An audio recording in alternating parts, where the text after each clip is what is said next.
A wonderful good evening to all of you. This is Vastu Bomar, and I am welcoming you again in the 10-minute talk series by me.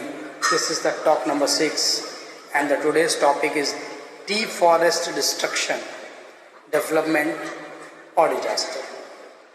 हम सब जानते हैं कि पिछले कुछ समय में जंगलों को किस तरीके से खत्म किया गया है। हम किस लिए कर रहे हैं? हम डेवलपमेंट के नाम पे ये सब कर रहे हैं। हम रोटी कपड़ा मकान में जो तीसरे नंबर पे चीज आती है मकान, उसके लिए डिस्ट्रक्शन कर रहे हैं फॉरेस्ट का। हम इंडस्ट्रीज को बढ़ाने के लिए डिस्ट्रक्शन कर रहे हैं जंगलों का, और छोटे पैमानों पर नहीं, बहुत बड़े पैमानों पर। लेकिन ऐसे इंडस्ट्रीज रिवॉल्यूशन का क्या फ़ायदा होगा जब हमारे जो फॉरेस्ट हैं वो ख़त्म हो जाएंगे, क्योंकि फॉरेस्ट खत्म होने के साथ साथ आमंत्रण होगा उन डिजास्टर्स का जो ह्यूमन सिविलाइजेशन को पूरी तरह से डिस्ट्रॉय कर देंगे। अब एक एक करके उन पर चर्चा करेंगे, आप समझने की कोशिश करेंगे। हम सब जानते हैं पृथ्वी पर जो भूभाग है उसका कहीं ना कहीं 70% हिस्सा एक समय जंगलों से घिरा हुआ था। यानी जंगल का मतलब वहाँ का अपना एक इकोसिस्टम, वहाँ के झरने, वहाँ के पेड़, वहाँ के पौधे जो बड़े हैं छोटे हैं, वहाँ का अपना स्पीसीज, वहाँ का अपना इकोसिस्टम।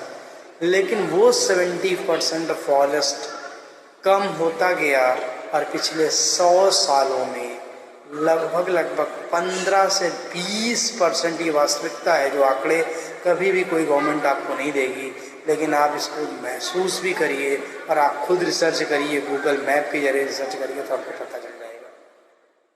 शायद ये गूगल मैप आज से 20 साल पहले भी होता, तो उस 20 साल पहले जो ग्रीनरी आपको गूगल मैप में दिखती है और आज की ग्रीनरी जो गूगल मैप में दिखती है, जब दोनों का आप कंपैरिजन करते हैं तो आपको समझ में आता है 15 से 20% फॉरेस्ट को हमने खत्म कर दिया है इंडस्ट्रीज के लिए, हाउसेस के लिए या अन्य कामों से। अब ये फॉरेस्ट को डेवलपमेंट के नाम पे हमने डिस्ट्रॉय तो करा, लेकिन ये भी अपना बदला पूरा करेंगे। कैसे बदला पूरा करेंगे उसको समझिए। आप अगर जो है फॉरेस्ट को डिस्ट्रॉय करेंगे तो वो समय जब बाढ़ का होता है, और हम सब जानते हैं बाढ़ के पानी को फॉरेस्ट नेचुरल डैम की तरीके, बांध की तरह रोकने का काम करते हैं, सोखने का काम करते हैं। लेकिन जब आप फॉरेस्ट को ख़त्म कर देंगे तो पानी तेज़ी के साथ आगे बढ़ेगा, और जब वो तेज़ी के साथ आगे बढ़ेगा तो फॉरेस्ट के एंड में जो छोटे मोटे या कुछ संख्या में पेड़ हैं जो दिखावटी हैं, जिनको देख के लगता है कि अरे इसके अंदर अभी फॉरेस्ट होगा, वो भी कुछ कर नहीं पाएंगे। और उन सब पेड़ को, पौधों को नष्ट करता हुआ पानी हमारे घर के अंदर तक घुसेगा, और उसके बाद उस पानी के वापस उतरने के बाद जो महामारी आएगी उसको आप सब देखेंगे। मुंबई में बाढ़ का कारण हो, या बिहार में बहुत सारे जिलों में बाढ़ का कारण हो, या आसाम में हर साल आने वाली बाढ़ हो, पिछले 150 सालों का आप अध्ययन करें तो पिछले 150 सालों का अध्ययन अगर आप करेंगे, वैदिक में आपको जो जिक्र जिसका मिलेगा, फिर धीरे धीरे हमारे पास लेखकों ने भी लिखना शुरू करा, जो दार्शनिक थे उन्होंने लिखना शुरू करा। इन सब लेखों को आप पढ़ते हुए हैं तो आप महसूस करेंगे कि डिस्ट्रक्शन तेजी के साथ बढ़ा है।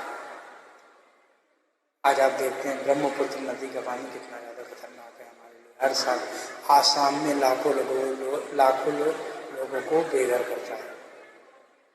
पहाड़ों पर जो जंगलों का महत्व बहुत अधिक है, बट टूरिस्ट स्पॉट के नाम पे, भक्ति भावना के नाम पे इतना ज़्यादा वहाँ पर हम लोगों ने इंडस्ट्रीज को बढ़ाया, होटल्स को बढ़ाया, कि उन्होंने केदारनाथ जैसी घटना को भी जन्म दिया। केदारनाथ में जो आप 2013 में आपने कोई दर्दनाक हादसा देखा था, जहाँ पर एक लेक पूरी की पूरी पहाड़ के ऊपरी हिस्से से पूरा नीचे आ गई थी, और उसने सब कुछ खत्म कर दिया था, ये मानव जनित ही है, इसको आप अन्यथा मत लीजिए।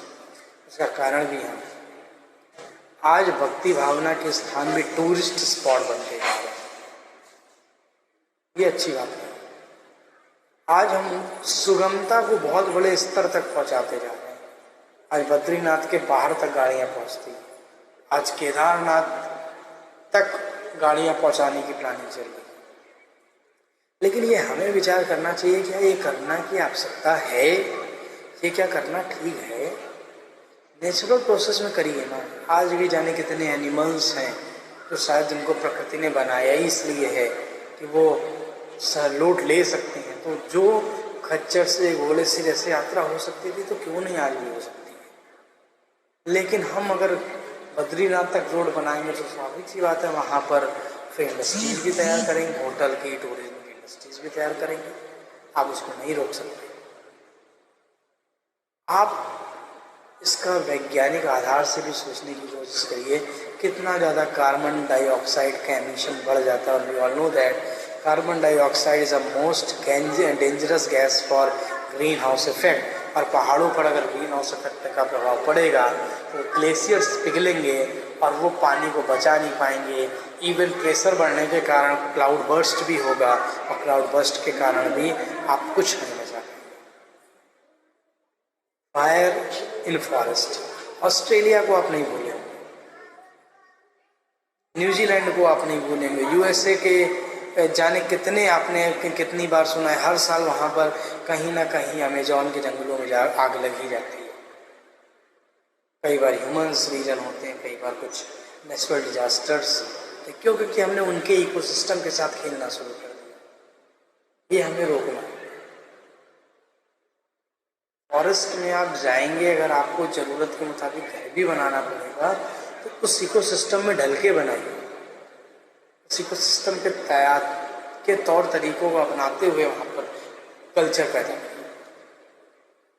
वेस्ट को जब हम देखते हैं, आज ये सच्चाई है कि कहते हैं कि अगर समुद्रों में हमने जितना वेस्ट फेंका है, अगर वो सारा वेस्ट समुद्र हमें वापस फेंक दे हम पर, तो आपके वाशिंगटन, न्यूयॉर्क से लेके वो सारे शहर जो समुद्र किनारे पड़ते हैं पूरी तरीके से दब जाएंगे उस वेस्ट के, उस कूड़े करकट के नीचे, उस प्लास्टिक पे जैसे वेस्ट के नीचे। हमने इतना ज़्यादा समुद्र में, तो ये इकोसिस्टम से छेड़छाड़ जो हमने शुरू किया है करना, और ये जो डीफॉरेस्ट डिस्ट्रक्शन करा है, ये बहुत खतरनाक है। इस डीफॉरेस्ट डिस्ट्रक्शन को हमें अभी मिलकर रोकने की ज़रूरत है। ऐसे बहुत सारे लोग मुहिम चलाते हैं, लेकिन उनको हम सेलिब्रिटी नहीं बना पाते हैं, क्योंकि सेलिब्रिटी वही है जिसके चमक दमक हमको देखने को मिलती है। लेकिन एक्चुअल में वो लोग जो आपको चेता रहे हैं, वो लोग जो आपको बदलाव को करने के लिए प्रेरित कर रहे हैं, एक्चुअल सेलिब्रिटी, एक्चुअल इंस्पायरिंग लोग वो हैं आपके लिए। क्या ऐसे लोगों को हम फॉलो कर रहे हैं? जाने कितने पर्यावरणविद हैं जो पर्यावरण के बारे में सोचते हैं, और व्यावहारिक पर्यावरणविद भी है जो हल भी बताते हैं कि अगर ये चीज़ ऐसे नहीं है तो ऐसे की जा सकती है। लेकिन क्या वो सेलिब्रिटी की तरह हमारे देश में है? नहीं है। उनके अगर हम उनके फॉलोवर्स की बात करेंगे तो उनके फॉलोवर्स की संख्या 1000 नहीं निकलेगी, लेकिन यहाँ अंगूठा छाप कोई पॉलिटिशियन हो जाएगा तो उसके लाखों आपको फॉलोवर्स मिल जाएंगे। तो हम इंसान हैं। पिछले बीते समय में डायनासोर से लेकर डिफरेंट स्पीसीज खत्म हो गए, क्योंकि उनके पास वो एक इंटेलेक्चुअल लेवल उनका इतना बड़ा नहीं था कि वो अपने आप को बचा पाते, बट हमारा है।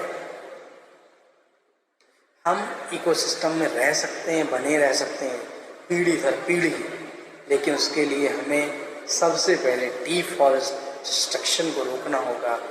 डेवलपमेंट के नाम पे डिजास्टर को आमंत्रण मत दीजिए, क्योंकि डेवलपमेंट के नाम पे आप जंगलों को काटोगे, नदियों को सिकोड़ने का प्रयास करोगे, तो ये सब जड़ है, स्वभाव से जड़ है। इन 5 एलिमेंट्स का अपना एक इकोसिस्टम है, उसको मत बिगड़ने दीजिए। शुरुआत करिए, फॉरेस्ट को मत खत्म होने दीजिए, सही सोच के साथ आगे बढ़िए।